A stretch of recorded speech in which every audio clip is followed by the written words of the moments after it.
নষ্ট নয় তোমার আগুনেরই ফুলকি জ্বালাইয়া পোড়াইয়া সব হইয়া যাইবো বাকি জয়লা পুরা আমি হইতে চাই। তো গাইস মাইয়াটা কত সুন্দর না দেখতে, পুরো ওয়াসাম যেন আসমান থেকে লাইমাইছে, আসমানের এই পরি দেখে তো মনে হয় তার সাথে আমি কিছু একটা করি। সব क्या देखना पड़ रहा है কাকা আপনি ঠিকই দেখতেছেন, কারণ ওর সাথে যদি আরো দুইটা পোলা এসে ভিডিও করতে পারে তার মানে আমি যদি ওর সাথে ভিডিও করতে যাই এটা খারাপ কিছু হবে না, এটা খুব ভালোই হবে। अच्छा আসবেন না কারণ আমার চেহারা নায়কের থেকে কোনো একশো কম নাকি? আমার চাটার বাল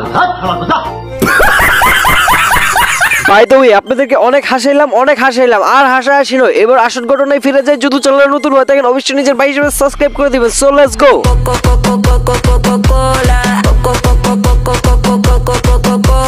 এই যে ভাই আপনাদের দেখতেছেন আমিও ঠিক আপনার মতো এই মাইয়ারা দিকে ক্রাশ খাইছিলাম যে ওরে বিয়া করুম, সংসার করুম, আমার বাচ্চা কাচ্চা হইব, আবার ওই বাচ্চা কাচ্চা আবার এইভাবে প্রেম করে বিয়া করব, নতুন করে একটা সংসার সাজাবো।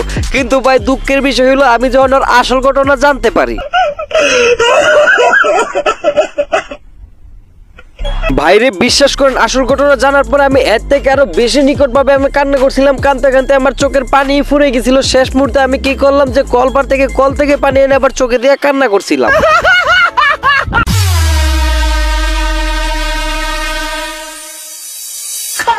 আর হ্যাঁ এখন আমি আপনাদেরকে সত্যি কথাটা বলেই ফেলি, কারণ আপনারা যাকে পরীর রূপে দেখতেছেন সে কিন্তু আসলে পরী নয়, সে হচ্ছে একটা আগুন। আর আগুনটা কি আপনারা জানেন?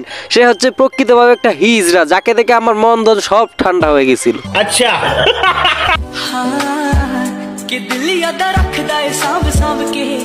কিন্তু দুঃখের বিষয় হইলো ভাইরে, যদি আমাদের দেশের হিজলারা এরকম হয়, মানে এত সুন্দর সুইট বয় কিউট বয় হয়, তাহলে আমাদের দেশের সুন্দর সুন্দর যুবতী নারীদের কি হবে?